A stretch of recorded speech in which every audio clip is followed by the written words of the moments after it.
We're going to be in the 11th chapter of Mark.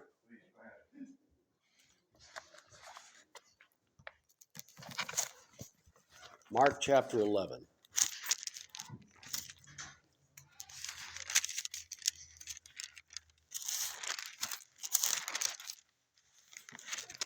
Also, there's only 16 chapters in Mark, and so that means we are over halfway done, and I sort of have an idea of what I would like to look at next, but I also will entertain suggestions. If someone says, well, I'd like to study this in the Sunday school, I'm willing to listen to that. Now would be the time to tell me, not when we're in chapter 16, the last few verses. That's a little soon. That's a little late, but I'm willing to consider what we're going to study after the book of Mark. If someone has something else that they think they'd like to study. Yeah, don't worry if I don't like it, I would just say no. But we're in the book of Mark chapter 11, and we actually read, I'm not sure what we read, but I know we talked about at least up to verse 11, maybe even further than that, but or we at least looked ahead in thought, but I'm sure we read up to verse 11. But in this chapter, this passage, Jesus has made the so-called triumphal entry into the city of Jerusalem with the fulfillment of prophecy. He comes in riding on the colt of an ass, and the people all hailed him as the Son of David, coming in the name of the Lord. He's been identified then as the Messiah. Now that's one thing. He's going to do another thing in the temple, to purge the temple. Those two things, along with his teachings and the healings he's done, are going to bring about a confrontation, if we get to that today, between him and the Pharisees. So they're going to ask him, by what authority do you do these things? So it's not just simply his cleansing of the temple, but also they're going to consider that his entrance into Jerusalem is presumptuous, that he had no right to come in here riding this donkey, and with these people throwing down their clothes and these palm leaves, shouting, Hosanna to the Son of David, that he should have said, no, don't do that. He should have denied all that because they don't believe he's the Messiah. This is, like I said last time, I believe I've mentioned that this is the fulfillment of prophecy. It's a pretty important event in the life of Christ and in the prophecies of the Messiah. So the Messiah was prophesied to do this. Jesus did it. And we talked about how that some would point their finger and say, well, he fulfilled his own prophecy. In other words, it wasn't spontaneous. He meant to do it. He absolutely meant to do it. I agree. It was not spontaneous. It was spontaneous on the part of the people, but his getting on that colt, he meant to do it. There's nothing in the prophecy that says you can't mean to do it. It has to just happen to you. Jesus is going to be crucified. Also prophesied that it would happen. Did Jesus mean to do it? He absolutely meant to do it. Okay? He's not guilty of his own crucifixion, but he does mean to do it. He knows it's going to happen, and he puts himself in a position to let it happen. That doesn't mean that the prophecy is not fulfilled. The idea that prophecy has to be totally an accident to be fulfilled is nonsense. Anybody else could have done this same thing, but it would not have been a fulfillment of the prophecy. Christ is the Messiah. He was the Messiah. He shall be the Messiah. So when he did this was the fulfillment of the prophecy. I can't explain that anymore. I don't think right at this time. Hopefully, I'm making a point that needs to be made. I don't know. It says in verse 11 that Jesus entered into Jerusalem. So this took some time. Let's talk about that. So he sometime during the day sent them for the colt They had the parade, and they got to Jerusalem. So this took some time to travel. And you don't travel really fast. It's not like you're traveling 55 miles an hour in an automobile. This takes some time to get from Bethany to Jerusalem.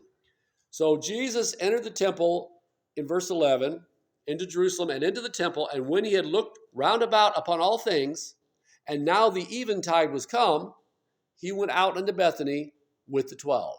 So what this is giving us sort of a setting is saying that by the time Jesus got to Jerusalem and got to the temple and had looked around and seen what was going on with the temple, by that time it was getting dark.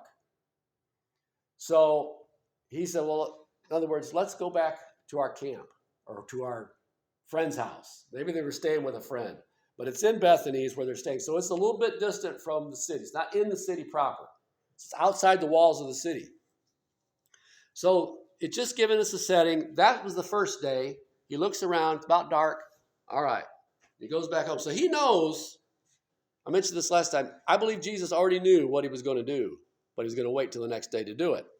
So verse 12 says, and on the morrow, so the next day, when they were come from Bethany, he was hungry. So the next day they get up, they leave the house, and they're going back to Jerusalem again. So they're traveling back and forth. Like it'd be like staying in a city nowadays. You say, well, we're not going to stay in the city proper. We're going to stay in a suburb of the city.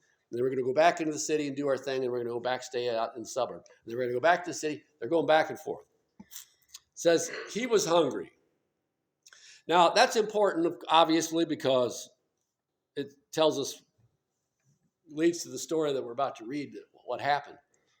But I point out to you that Jesus was hungry. Jesus did not live his life like a Superman, where he ran around impervious to weather, impervious to all things. He got hungry like you get hungry, like I get hungry. I get up this morning, I was hungry, I ate breakfast. If I skipped breakfast, I'd be hungry. Okay, so he got up, left the house, he's hungry.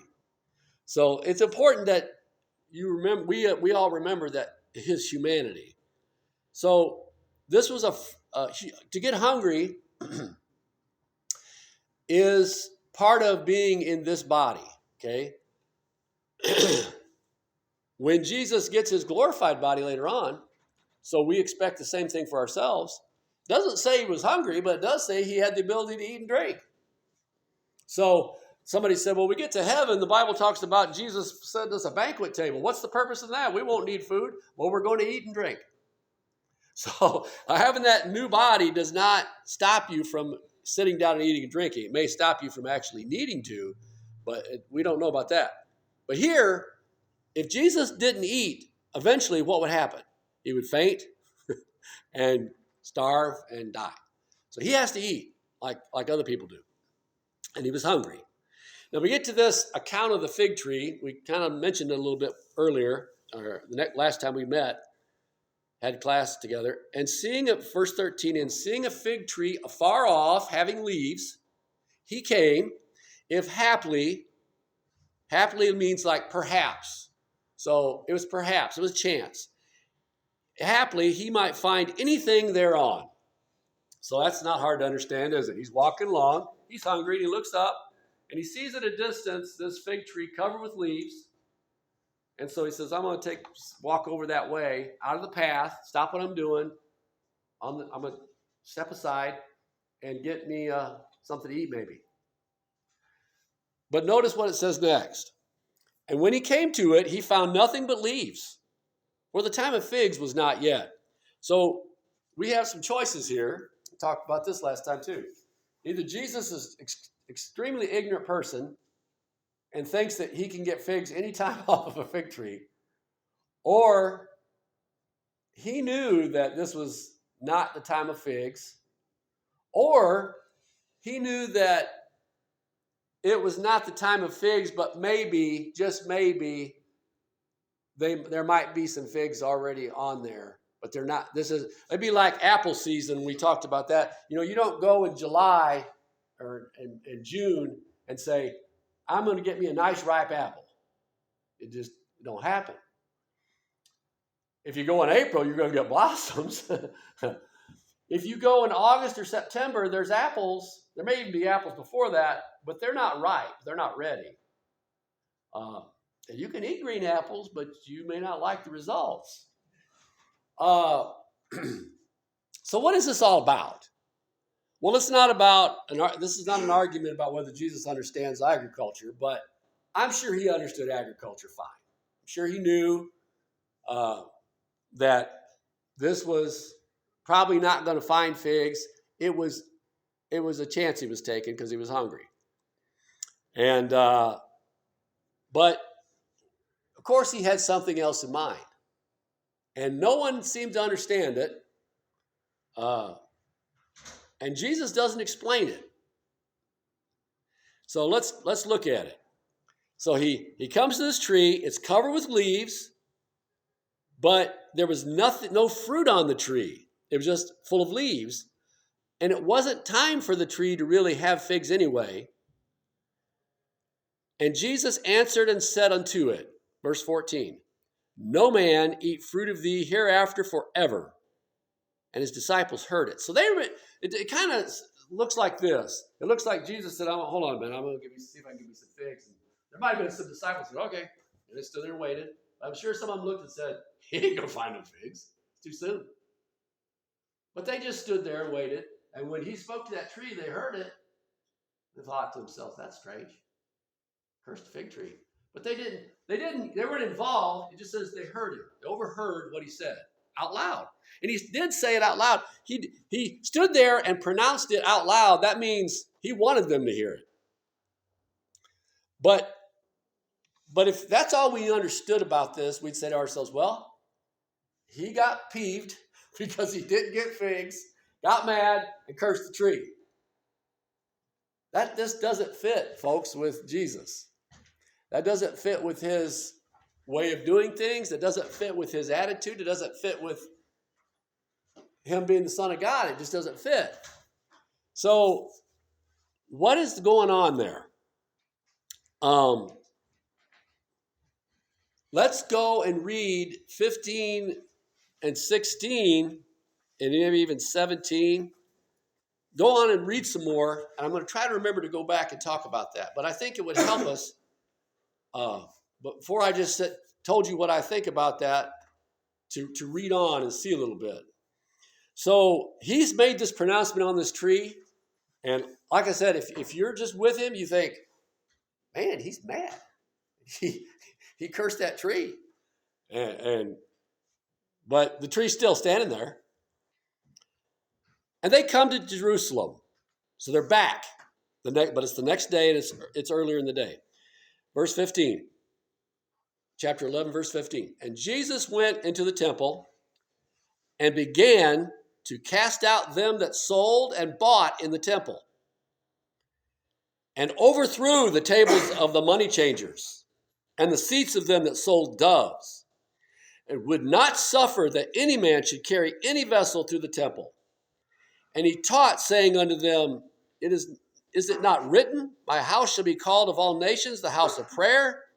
But you have made it a den of thieves. And the scribes and the Pharisees, chief priests, heard it and sought how they might destroy him. For they feared him, because all the people were astonished at his doctrine. And when even was come, he went out of the city. So he spends another day in Jerusalem. And this time, I'm persuaded to believe he carried out the plan he had formulated the day before. I believe that when he went into the temple the day before, all he did was look around. But when he left, he knew what he would do. Somebody said, well, they might question Jesus' reaction here. Jesus didn't cleanse the temple that first day. Somebody said, well, it's too late in the day. I don't know, but I'll tell you one thing. He didn't do it without cause. He came and saw what was going on and witnessed it for himself before he reacted the way he reacted. Now, if we read the other, like Matthew, Luke, John, we read through there was 2 cleansings of the temple, for one thing. One was really early in his ministry. This is late in his ministry. So when he comes there, it's not like it's not like Jesus does this and they never cut up like this anymore. No, when he's out of the way, they go right back to doing what they want to do. But while he's around, it ain't going to happen. Secondly, if you read the other accounts, he actually had a scourge of cords he makes up. And what he did with that, somebody said, is he went around just waving that in the air. No, he didn't. If you make a scourge cord, you use it. So you're hitting sheep in the behind with it. And you're threatening other people with it. Maybe even striking them. I don't know. But this is anger. Okay? Now, what is this about? Well, first of all, this is not Jesus teaching us how to deal with lost people. That's not what this is. This is not Jesus teaching us how that when somebody does something they shouldn't do, we're supposed to jump on them and get angry. But this is a person with authority dealing with something that's offensive to his Father, therefore to him. So when he quotes this, is it not written, my house shall be called of all nations a house of prayer? He said that. It's his house. He doesn't tell them that, but it's his house. It's his Father's house, but it's his house. We are in the Old Testament. This is an Old Testament building. This is Old Testament function going on. This building here is not like this building here. Not just in its structure, not just in its function, but simply put, it's just not the same thing. The book of Acts and on, there's no reference ever to the sacredness of any edifice in the way that this is treated in the Old Testament. There's never any mention that. Don't get me wrong. I'm not saying let's just do whatever we want to when we come together in a church house. Don't be offensive. Let's not be offensive to one another, and let's not be disrespectful. But it's not the same thing. God has not laid out those sort of guidelines for some church in the New Testament age, a gospel church, that he did for this temple. This temple, when Jesus cast them out, it was because they were violating the use of the building, not because he wasn't wearing a white shirt and black pants as an old regular Baptist, jumping on them for using music in the church. It's not like that. This is God said, this shall not be. God said. So we have rules amongst ourselves. We go to a different church and they do things differently. We're all offended. That's not like that's your personal offense, my personal offense. And you might be right. Your offenses might be correct, but they're not of God. They're of you, and they're of me. I see things that I might see things that say, well, I just prefer they wouldn't do that, but whatever. It's not God commanding though. In this case, he had backing for what he was doing. So he had authority and backing.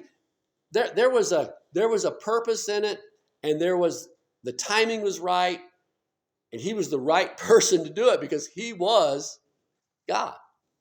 So he had the right to do it. It's his house. Now they didn't see it that way. Nobody saw it that way but him. But just imagine it. He's walked in, and he goes in, he walks by, and they got their table all set up, and he takes his foot, shoves it till it falls over. I mean, I could just picture it. And people are, what in the world's going on here? And he goes over here and opens those cages, lets all those doves out. And then he comes over where the sheep pen is and tears that down, starts running the sheep out. Hey, what are you doing? And this was commotion. This was confusion. People, what in the world's going on? By the time they figured it out, it was over.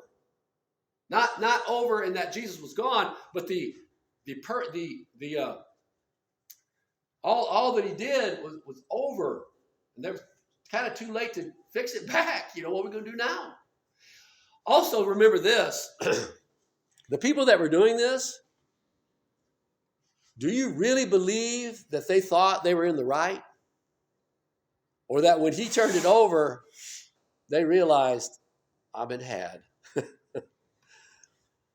So here's the setting. Somebody said, well, I don't understand what's so bad. Jesus hates sheep, doves? No. What was being done here was, in order to make it easier, I'm a good Jew, I go to the temple and I offer up a lamb as a sacrifice. That might hurt your heart, but that's what God told him to do. So how about we bring and have right in the area around the temple, and we'll have a sheep pen, and you can just get your sheep there. And then you can buy it, We're not talking about selling candy bars out on the porch for your kid. We're talking about your forgiveness with God at the time was being purchased in the temple. And then he said it's been made a den of thieves. So he's implying that you're cheating people. There's cheating going on. We had money changers. So, well, okay, you don't have any shekels. You got Greek coins. It's like saying, we're going to change your pesos for dollars, and say a dollar's worth 100 pesos. Well, I'll give you 150 pesos. I'll give you $1. In other words, now we're going to put a tax on it. We're going to make some extra money. So it wasn't simply just innocent people with these innocent animals. Oh, I'm just here to help. This is people making money. Furthermore, God never intended or never wanted, and they all knew that you were supposed to do all of this and bring it to the house of the Lord. Then also, people were saying, well, it's a long walk around the temple.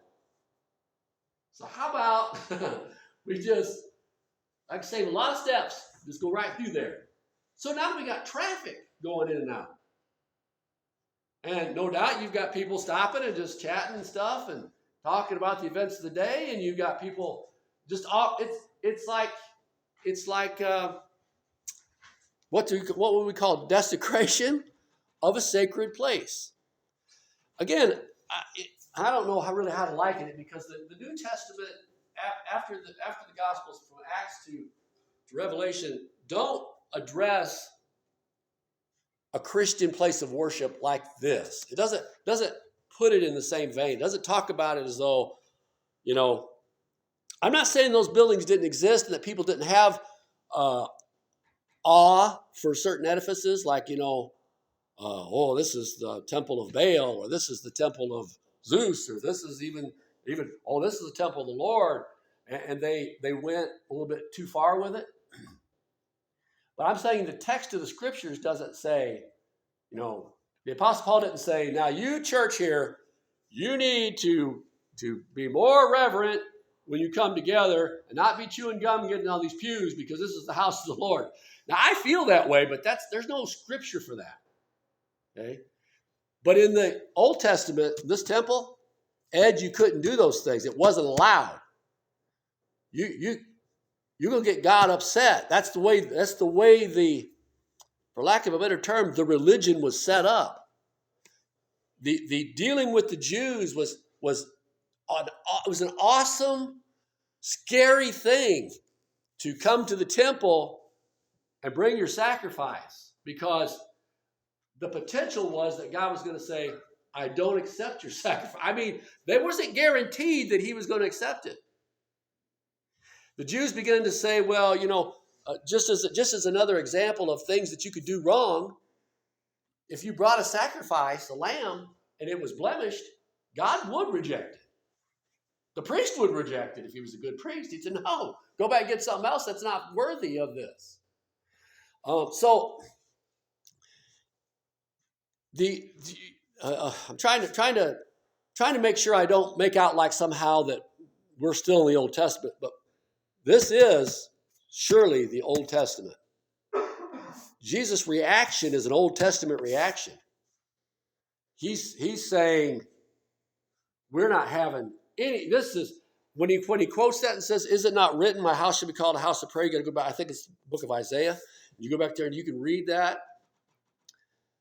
But in that passage, God is talking to the children of Israel and saying, "Now this is what I did for you. This is what I've provided for you and my house." But they had already turned from God. So if you read the whole passage, it's not pretty. It's more of God saying, but because you went your own way, I'm against you. That's the way God dealt in the Old Testament with his own people. It was not a grace covenant. It was a covenant of law. And we're going to see that more as we read on in this chapter 12 or chapter 11. He's gotten angry. He has cleansed this temple. And listen to how that reads. Verse 16, and would not suffer that any man should carry any vessels to the temple. And then he began to teach them. And the scribes are talking. And then it says, when even was come. You see how that stretched out? I believe what happened. Use my imagination. He's carrying that scourge around. And he's teaching. Here comes somebody to the door of the wagon to break through. Ha! Hey! No! Get back! As I was saying, I'm telling them the scripture says this or that. Here comes somebody else. Hey! Out! He guarded that temple while he was there. He was. See how it reads? He wouldn't suffer it to happen. Doesn't mean he just one time stopped somebody from using the temple for a shortcut. He spent the rest of the day stopping it. And he wouldn't let them set their cages back up and bring their animals back in and have their bank in the temple. No. While I'm here, it's not going to happen. Because it's not right. Because God said this. It's a house of prayer. It's a house of sacrifice. So there was a court of the Gentiles where anybody could come. Now, when I say anybody, I mean anybody whose heart was inclined towards God. So there was a court of the Gentiles, which you're not a Jew, but you're allowed to come there because you're a proselyte and you want to accept this faith. Now, that's as far as you could go. Then there was a court for the actual Jews, men and women separated. And then there was, getting into the holy places where only the priests could go and the Levites and that. And then there was the holiest of all, then the high priest. So there was layers to this temple. So we're talking about the open temple. We're not even talking about the holy place. But even that part of it, and I'm pretty sure that the area surrounding this temple was equally, in other words, I don't know how far out from the buildings. It's not just the building itself, but around the building. It was to be treated differently. And so he was maintaining that. Now, we already read this, but look at what it says in verse 18 before we come to a close. The scribes and the chief priests, they heard this. They saw what went down. Now, why would they seek to destroy him over this? It's not actually spelled out, but think about it. Who's been in charge the whole time? They have. And what's been going on the whole time? Desecration of the temple. Ergo, if you use a little logic here, we were okay with this, and you've just overturned and upset the apple cart. That's why they're mad. Doesn't that make sense? I mean, what else could it be? You think they're mad because he didn't, he didn't buy the scourge of cords from them? Something like that? No. He's mad. They're mad because he's overturned something they've allowed to go on. They were part of it. So, not just that, but when he did it, the common people who may or may not have agreed with it saw it and said, that is right. That's the way it was always supposed to be. He's right. And they knew that. They saw that. There were people who were shocked and said, wow, this is a godly man because he cares about the house of God. The scripture says, it quotes another passage, not here, but in one of the other gospel books, the zeal of thine house hath eaten me up. That was the Messiah. That was a prophecy of the Messiah. When he came on the scene, one of the things he would do is he would have a zeal for this building, not this building, That building. Not for the church houses. That's two different things. This is the one and only temple. So much so that when they went and worshiped God on a hillside, God said, no, that's not to be. When they tried to erect an altar, was this a replica? That's all it was. They went to war until they found out, oh, you don't intend to worship here. No, that's just a replica of the altar. Okay, we'll let that go. But if it ain't, if you're going to worship here, we're going to kill you. I mean, this was serious stuff. So this building was where you were to come and worship. Remember the woman at the well? She said, you Jews say that Jerusalem is where men ought to worship. Why? Because God told them that. You say, well, they had synagogues in their cities. Those weren't places of worship. That was a place to come together and read scriptures and talk. Surely God was being reverenced, and surely God was being thought on and maybe prayed to, but that wasn't the place to bring your sacrifice and worship. This was the only place there was. In the whole nation, Jerusalem was it. That mountain was it, and that temple was it. By the way, that's the same mountain where Abraham took Isaac to sacrifice him. Or no, that's not the same mountain, but it's near that same mountain. Where Jesus was crucified was the same mountain. But anyway, we don't want to get off of that. The scribes and the chief priests, they heard it, sought how they might, what? Correct him? How they might reason with him? How they might dispute with him? No, how they might destroy him. They said, we're going to kill us a Jew, and he's it. This is too much. He's messed up everything we had going. For they feared him. Fear of another individual can drive you to all kinds of things. They feared him so much they wanted to kill him because all the people were astonished at his doctrine. They were amazed at what he said and how he did. And they were walking, no doubt, as Jesus walked and taught, now they had people walking behind him. I got to hear what he's got to say. This guy's amazing. I've never seen the temple look so good. They finally stopped all the nonsense that's been going on. And there might be other people, maybe some of the money changers would say, well, I knew I was doing wrong. You know, he's right. And so they wanted to hear more of what Jesus had to say. I'm not saying they got converted. I'm not saying they got saved. They might have been out in the crowd the following week shaking their fists saying, crucify him. But for the time, the Bible says the Pharisees made up their mind. The scribes, the Pharisees, chief priests all said, he's got to go. This is too much.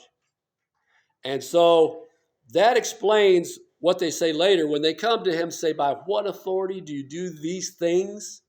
It's not just one, it's a group of things he's done.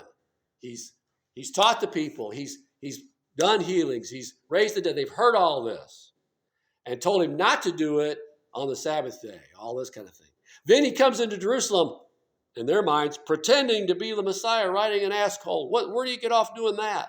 Then you come in the temple trying to be like the Messiah, cleansing the temple. I mean, all the things that were prophesied, he did. And they said, where do you get the right to do these things? That's the things that they are going to speak of, the Lord willing, when we get to the next spot. Our precious God, Heavenly Father, thank you for allowing us to gather in your house, Lord, for your word to be heard today, Lord. We take it, meditate upon it,